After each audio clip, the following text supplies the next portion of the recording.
Hey you guys, welcome back to my channel. Sheba Natural Curls here, coming at you with this tutorial on how to make my moisture hair mask. So to start with, let's do the bananas. They add moisture to the hair, vitamins, excuse me, it defines natural curls, leaves it shiny and soft. Honey is a humectant. It lures that moisture into the hair. It also is packed with vitamins and it leaves it soft, lustrous, and shiny.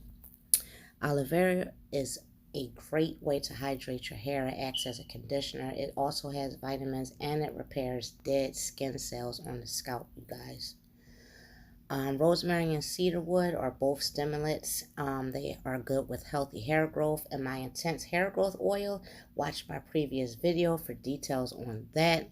I'm going to get into this mix, so you guys sit back, relax, don't be shy, and please hit that subscribe button, you guys, because I'm going to come back and show you how I do this in the next video, how I use it.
Okay, you guys, that is it for today. Thank you for watching my video. I hope it was informative. Please comment, like, and subscribe, and you guys have a great day.